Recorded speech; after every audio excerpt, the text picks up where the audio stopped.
Pendant des années, les civils japonais ont vécu avec une certitude absolue. Tokyo, la capitale impériale, était intouchable. Aucun bombardier ennemi n'avait jamais réussi à infliger des dégâts significatifs à la ville. Mais dans la nuit du 9 au 10 mars 1945, cette illusion s'est brisée lorsque 334 bombardiers B-29 Superfortress sont apparus dans le ciel nocturne.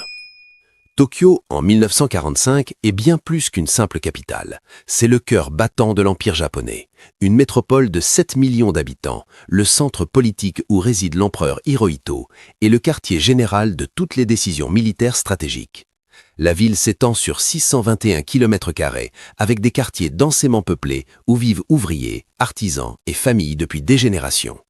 Depuis le raid de Doolittle en avril 1942, lorsque 16 bombardiers B-25 Mitchell avaient lancé une attaque symbolique sur Tokyo, la capitale n'avait subi que des raids mineurs. Cette opération audacieuse, menée par le lieutenant-colonel James Doolittle, avait certes choqué le commandement japonais, mais les dégâts matériels étaient restés négligeables. Les autorités militaires japonaises avaient rapidement renforcé la défense aérienne avec des batteries antiaériennes type 88 de 75 mm positionnées sur les toits et dans les parcs, et des escadrilles de chasseurs Kawasaki Ki-61H patrouillaient régulièrement le ciel. Cette apparente invulnérabilité avait créé un sentiment de sécurité parmi la population civile. Les journaux contrôlés par le gouvernement répétaient que l'aviation américaine ne pourrait jamais atteindre efficacement la capitale. Les enfants continuaient de jouer dans les rues étroites des quartiers traditionnels de Shitamashi, les districts populaires de l'est de Tokyo, où les maisons en bois et papier washi s'alignaient les unes contre les autres, séparées par des ruelles de moins de 3 mètres de largeur. Le quartier de Fukagawa, situé dans l'arrondissement de Koto, abritait des dizaines de milliers de travailleurs employés dans les petites industries de guerre. Des ateliers fabriquaient des composants pour avions, des pièces de radio militaires, des uniformes. Ces installations étaient dispersées dans des zones résidentielles, rendant impossible toute séparation entre cibles militaires et civiles. Les toits de tuiles noires brillaient sous le soleil d'hiver, les temples bouddhistes centenaires se dressaient entre les habitations et les canaux qui traversaient la ville reflétaient les lumières tamisées des lanternes le soir. Les exercices de défense passive étaient organisés régulièrement.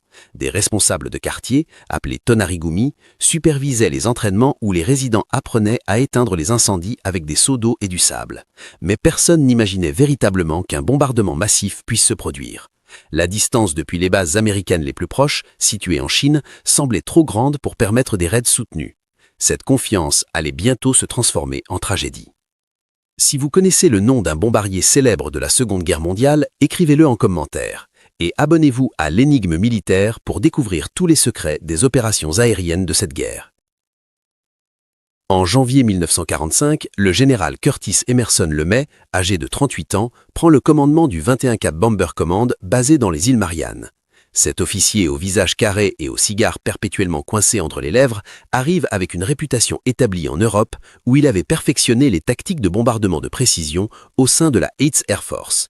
Mais face au théâtre pacifique, LeMay comprend rapidement que les méthodes européennes ne fonctionnent pas. Les bombardements de haute altitude menés depuis novembre 1944 contre les installations industrielles japonaises ont produit des résultats décevants. Les B-29 Superfortress, ces bombardiers quadrimoteurs flambant neufs qui avaient coûté 3 milliards de dollars à développer, volaient à 9000 mètres d'altitude pour échapper aux chasseurs et à la flak japonaise. Mais à cette hauteur, les conditions météorologiques posaient un problème majeur. Des vents de haute altitude atteignant 320 km/h, connus sous le nom de courant de jet, déviaient les bombes de plusieurs centaines de mètres de leur cible. La couverture nuageuse fréquente au-dessus du Japon rendait le bombardement de précision pratiquement impossible. Les rapports de reconnaissance photographique révélaient une réalité frustrante. Moins de 10% des bombes tombaient à moins de 300 mètres de leur point de visée. Les fabriques Nakajima qui produisaient des moteurs d'avion, les arsenaux Kokura spécialisés dans les munitions, les installations sidérurgiques de Yawata continuaient de fonctionner malgré les raids répétés. Le général Henry Arnold, commandant de l'US Air Force à Washington, exerçait une pression croissante pour obtenir des résultats tangibles avant l'invasion terrestre prévue du Japon. LeMay analyse les caractéristiques uniques des villes japonaises. Contrairement aux villes européennes construites en pierre et en briques, les métropoles nippones sont principalement composées de structures en bois. Les maisons traditionnelles utilisent des poutres de cyprès inoki, des cloisons de papier shoji, des tatamis de paille de riz. Dans les quartiers populaires, la densité atteint 70 000 habitants par kilomètre carré, avec des habitations littéralement collées les unes contre les autres, séparées par des ruelles de moins de 3 mètres de largeur. Le quartier de Fukagawa, situé dans l'arrondissement de Koto, abritait des dizaines de milliers de travailleurs employés dans les petites industries de guerre. Des ateliers fabriquaient des composants pour avions, des pièces de radio militaires, des uniformes. Ces installations étaient dispersées dans des zones résidentielles, rendant impossible toute séparation entre cibles militaires et civiles. Les toits de tuiles noires brillaient sous le soleil d'hiver, les temples bouddhistes centenaires se dressaient entre les habitations et les canaux qui traversaient la ville reflétaient les lumières tamisées des lanternes le soir. Les exercices de défense passive étaient organisés régulièrement. Des responsables de quartier, appelés tonarigumi, supervisaient les entraînements où les résidents apprenaient à éteindre les incendies avec des seaux d'eau et du sable. Mais personne n'imaginait véritablement qu'un bombardement massif puisse se produire. La distance depuis les bases américaines les plus proches, situées en Chine, semblait trop grande pour permettre des raids soutenus. Cette confiance allait bientôt se transformer en tragédie. Si vous connaissez le nom d'un bombardier célèbre de la Seconde Guerre mondiale, écrivez-le en commentaire. Et abonnez-vous à l'Énigme militaire pour découvrir tous les secrets des opérations aériennes de cette guerre. En janvier 1945, le général Curtis Emerson LeMay, âgé de 38 ans, prend le commandement du 21st Bomber Command, basé dans les îles Mariannes. Cet officier au visage carré et au cigare perpétuellement coincé entre les lèvres arrive avec une réputation établie en Europe, où il avait perfectionné les tactiques de bombardement de précision au sein de la Eighth Air Force. Mais face au théâtre pacifique, LeMay comprend rapidement que les méthodes européennes ne fonctionnent pas. Les bombardements de haute altitude menés depuis novembre 1944 contre les installations industrielles japonaises ont produit des résultats décevants. Les B-29 Super Fortress, ces bombardiers quadrimoteurs flambant neufs qui avaient coûté 3 milliards de dollars à développer, volaient à 9000 mètres d'altitude pour échapper aux chasseurs et à la flak japonaise. Mais à cette hauteur, les conditions météorologiques posaient un problème majeur. Des vents de haute altitude atteignant 320 km/h, connus sous le nom de courant jet, déviaient les bombes de plusieurs centaines de mètres de leur cible. La couverture nuageuse fréquente au-dessus du Japon rendait le bombardement de précision pratiquement impossible. Les rapports de reconnaissance photographique révélaient une réalité frustrante. Moins de 10% des bombes tombaient à moins de 300 mètres de leur point de visée. Les usines Nakajima qui produisaient des moteurs d'avion, les arsenaux Kokura spécialisés dans les munitions, les installations sidérurgiques de Yawata continuaient de fonctionner malgré les raids répétés. Le général Henry Arnold, commandant de l'US Army Air Forces à Washington, exerçait une pression croissante pour obtenir des résultats tangibles avant l'invasion terrestre prévue du Japon. LeMay analyse les caractéristiques uniques des villes japonaises. Contrairement aux villes européennes construites en pierre et en briques, les métropoles nippones sont principalement composées de structures en bois. Les maisons traditionnelles utilisent des poutres de cyprès inoki, des cloisons à papier shoji et des tatamis de paille de riz. Dans les quartiers populaires, la densité atteint 70 000 habitants par kilomètre carré, avec des habitations littéralement collées les unes aux autres. Un incendie dans ces conditions pourrait se propager de manière incontrôlable. Le général décide d'une révolution tactique radicale. Il ordonne le retrait de tous les canons défensifs des B-29 à l'exception de la tourelle de queue, permettant ainsi d'embarquer davantage de bombes. Les avions voleront de nuit, à basse altitude, entre 1500 et 2700 mètres, sous la zone de détection efficace des radars japonais et en dessous de l'altitude optimale de tir de la flak. Cette décision audacieuse augmente considérablement les risques pour les équipages, mais LeMay est convaincu que la défense nocturne japonaise, affaiblie depuis mois de combat et le manque de carburant d'aviation, ne pourra pas réagir efficacement. L'arme choisie est la bombe incendiaire M69, un cylindre de 2,4 kg rempli de napalm développé par les chimistes de l'université Harvard. Ces bombes sont regroupées par grappes de 38 dans des conteneurs E46 largués à 700 mètres d'altitude. En s'ouvrant, chaque conteneur disperse son contenu sur une zone de 60 mètres de diamètre. Le napalm à base d'essence gélifiée adhère aux surfaces en bois et brûle à 1000 degrés Celsius, impossible à éteindre avec de l'eau ordinaire. LeMay choisit sa cible avec une précision calculée, les arrondissements de Koto, Chuo, Sumida et Taito dans l'est de Tokyo. Ces quartiers abritent plus d'1 million de personnes et contiennent également de centaines de petits ateliers produisant du matériel militaire. L'opération reçoit le nom de code Meeting House. La date est fixée au 9 mars 1945. Le 9 mars 1945, à 17h35, le premier B-29 Superfortress décolle de la piste en corail de la base aérienne Northfield sur l'île de Tinian, dans l'archipel des Mariannes. Le rugissement des 4 moteurs White R335 Duplex Cyclone de 2200 chevaux chacun résonne dans l'air tropical. Un par un, 334 bombardiers s'élèvent dans le ciel crépusculaire, chargés de 1665 tonnes de bombes incendiaires. C'est la plus grande force de bombardiers jamais rassemblée dans le théâtre pacifique. Le vol jusqu'à Tokyo couvre 2400 km à travers l'océan Pacifique. Les équipages, composés de 11 hommes chacun, savent qu'ils s'engagent dans une mission sans précédent.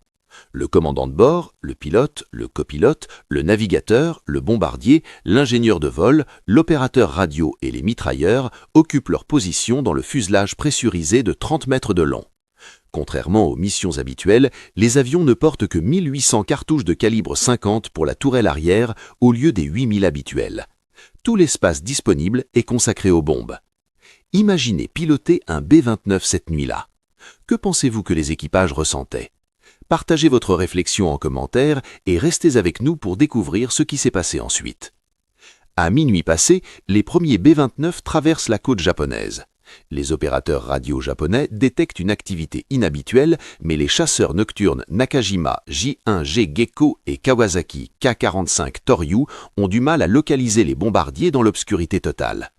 Les batteries anti-aériennes ouvrent un feu sporadique, traçant des arcs lumineux de projectiles explosifs dans le ciel, mais la plupart des obus éclatent trop haut, au-dessus de l'altitude prévue pour les bombardiers. À 0h08, le 10 mars, 3 B-29, bâtisseurs de sentiers, arrivent au-dessus du quartier de Koto. Ils larguent leur charge de bombes incendiaires M47 remplies de napalm en formant un gigantesque X de feu qui mesure 3 km de long. Ces flammes serviront de point de visée pour les vagues suivantes. Le vent souffle du nord-ouest à 45 km/h, condition idéale pour propager un incendie. 15 minutes plus tard, la première vague de bombardiers atteint la zone cible. Les portes de soute s'ouvrent avec un bruit métallique. Les bombardiers, installés dans leurs nacelles transparentes sous le fuselage, visent les flammes du X à travers leur viseur Norden.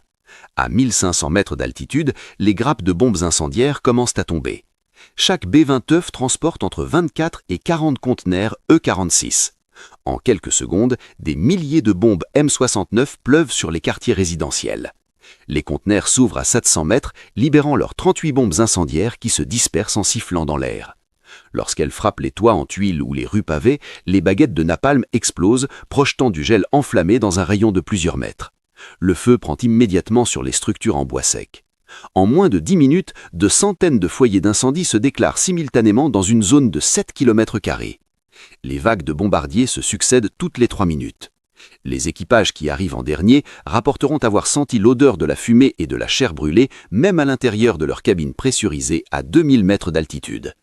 Les pilotes témoigneront avoir vu les flammes s'élever jusqu'à 1200 mètres de hauteur, illuminant la nuit comme en plein jour.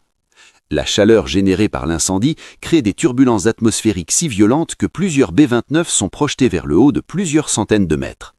L'opération se poursuit jusqu'à 3 heures du matin. Au total, 279 bombardiers larguent leur charge sur la zone cible principale, tandis que 55 autres frappent des objectifs secondaires.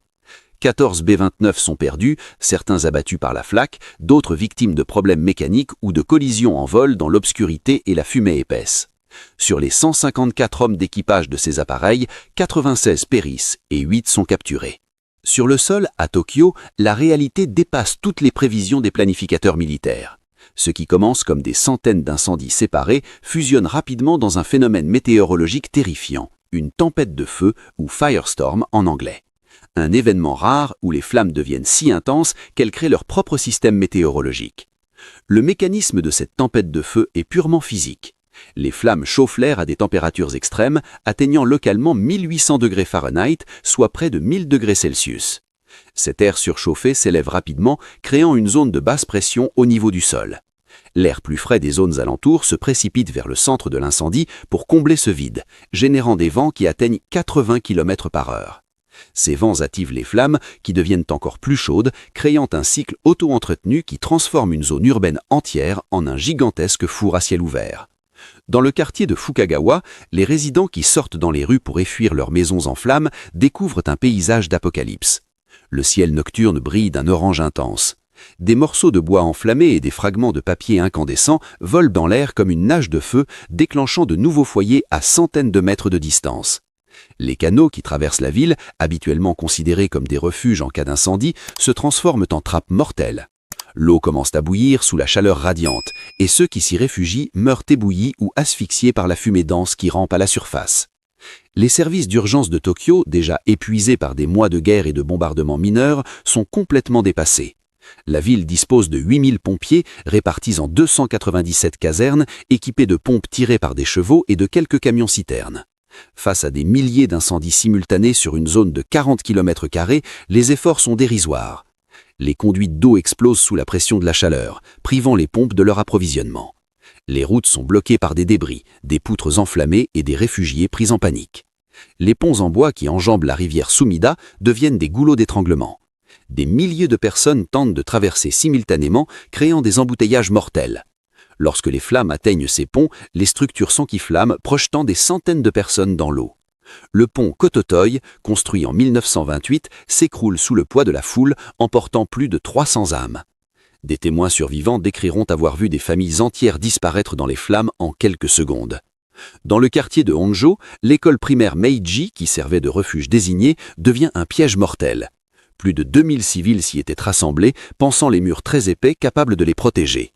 Mais la température ambiante à l'intérieur monte tellement rapidement que les personnes meurent d'hyperthermie et d'asphyxie sans même que les flammes ne pénètrent dans le bâtiment. Les équipes de secours qui arrivent le lendemain matin découvrent des corps entassés près des portes, carbonisés dans leur dernier effort de s'échapper. La tempête de feu brûle pendant 6 heures continues. À 6 heures du matin, lorsque les flammes commencent enfin à s'apaiser faute de combustible, 40,9 km² du centre-est de Tokyo ont totalement été détruits. C'est l'équivalent de la superficie de Manhattan. Dans cette zone, environ 267 000 bâtiments ont été réduits en cendres. Les photographies aériennes prises par des avions de reconnaissance américains le lendemain montrent un paysage lunaire. Des kilomètres carrés de désolation grise où rien ne dépasse d'1 mètre de hauteur, parsemés de cheminées en briques qui se dressent comme des pierres tombales. Le bilan humain est catastrophique. Les chiffres officiels japonais compilés par le Bureau des affaires de défense civile de Tokyo estiment à 97 000 le nombre de morts confirmés avec 125 000 blessés. D'autres sources avancent des chiffres dépassant 100 000 morts. Plus d'1 million de personnes se retrouvent sans abri du jour au lendemain. Pour mettre ces chiffres en perspective, il s'agit du bombardement le plus meurtrier de l'histoire, dépassant les attaques atomiques ultérieures à Hiroshima et Nagasaki. Dans les semaines suivant le bombardement du 10 mars 1945, le général Curtis LeMay ordonne la poursuite de la campagne incendiaire. Entre mars et août 1945, les B-29 du 21st Bomber Command lancent des raids similaires sur 67 villes japonaises. Osaka est frappé le 13 mars avec 1733 tonnes de bombes incendiaires, détruisant 21 km² et tuant environ 4000 personnes. Nagoya subit 3 raids majeurs en mars et mai, ravageant 20 km² de zone urbaine. Kobe, Yokohama, Kawasaki, toutes les grandes métropoles japonaises subissent le même sort. Les statistiques compilées par le United States Strategic Bombing Survey après la guerre révèlent l'ampleur de la destruction. Au total, 333 000 tonnes de bombes sont larguées sur le Japon, dont 147 000 tonnes de bombes incendiaires. Ces raids détruisent 2,3 millions de bâtiments et tuent entre 330 000 et 500 000 civils japonais. Environ 8,5 millions de personnes perdent leur logement. Dans certaines villes comme Toyama, 99,5% de la zone urbaine est détruite. L'impact de cette campagne de bombardement sur la décision japonaise de se rendre reste débattu par les historiens. Le gouvernement impérial japonais maintient publiquement une position de résistance totale jusqu'à ce que les bombes atomiques soient larguées sur Hiroshima le 6 août et Nagasaki le 9 août 1945. L'empereur Hirohito annonce la reddition le 15 août dans un enregistrement radio historique mentionnant spécifiquement une bombe nouvelle et cruelle comme raison de la capitulation. Cependant, les archives internes du Conseil suprême de guerre japonais montrent que les bombardements incendiaires avaient déjà brisé la capacité de production industrielle du pays et miné le moral civil. Paradoxalement, le bombardement de Tokyo du 10 mars 1945 est largement resté dans l'ombre des bombardements atomiques dans la mémoire collective mondiale. Plusieurs facteurs expliquent ce relatif oubli. Les armes nucléaires représentaient une rupture technologique révolutionnaire qui a fasciné et horrifié l'opinion publique internationale. Le champignon atomique est devenu un symbole visuel puissant de la puissance destructrice moderne. En comparaison, les bombardements incendiaires utilisaient des technologies conventionnelles moins spectaculaires médiatiquement. Au Japon même, la mémoire du bombardement de Tokyo reste vivace. Le Tokyo Memorial Hall, inauguré en 1951 dans le parc Yokohamicho de l'arrondissement de Sumida, commémore les victimes du grand tremblement de terre de Kanto de 1923 et des bombardements de la Seconde Guerre mondiale. Chaque année, le 10 mars, une cérémonie commémorative rassemble des survivants de plus en plus âgés et leurs descendants. Des plaques commémoratives marquent des sites d'écoles, de ponts et de refuges où des centaines de personnes ont péri. Les débats éthiques sur le bombardement stratégique des populations civiles continuent de diviser historiens et spécialistes du droit international. Le protocole de La Haye de 1907 interdisait déjà le bombardement de zones non défendues, mais la Seconde Guerre mondiale a vu toutes les nations belligérantes adopter progressivement des stratégies visant explicitement les centres urbains. Les raids britanniques sur Hambourg en juillet 1943 avaient causé la première grande tempête de feu, tuant 37 000 personnes. Le bombardement de Dresde en février 1945 avait tué entre 22 700 et 25 000 civils selon les estimations modernes. Les défenseurs de la campagne incendiaire argumentent que le Japon avait dispersé sa production de guerre dans de milliers de petits ateliers situés au cœur des quartiers résidentiels, rendant impossible toute distinction entre objectifs militaires et civils. Les rapports du United States Strategic Bombing Survey confirment que 20% de la production industrielle japonaise provenait d'ateliers familiaux employant moins de 20 ouvriers. Le général Lemay lui-même déclara après la guerre qu'il aurait été jugé pour crime de guerre si les États-Unis avaient perdu. Les critiques soulignent que la campagne de bombardement visait explicitement à détruire le moral civil japonais en terrorisant la population, ce qui constitue une violation des principes de la guerre juste et du droit international. L'historien britannique Max Hastings écrit que les bombardements incendiaires du Japon représentent l'un des actes les plus brutaux commis par les démocraties occidentales pendant la Seconde Guerre mondiale. Aujourd'hui, les photographies d'archives montrent Tokyo renaissant de ses cendres pour devenir l'une des métropoles les plus dynamiques du monde. Là où s'étendaient des kilomètres carrés de ruines en 1945, se dressent maintenant des gratte-ciel de verre et d'acier.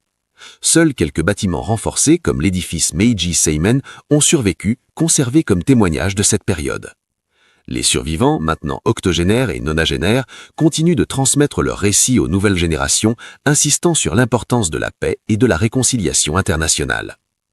Le bombardement de Tokyo reste l'un des événements les plus dévastateurs de la Seconde Guerre mondiale, pourtant largement méconnu. Que pensez-vous de cette histoire? Connaissez-vous d'autres opérations militaires oubliées de cette guerre? Partagez votre avis en commentaire et n'oubliez pas de vous abonner à l'Énigme militaire pour découvrir d'autres récits historiques fascinants et méconnus qui ont façonné notre monde moderne.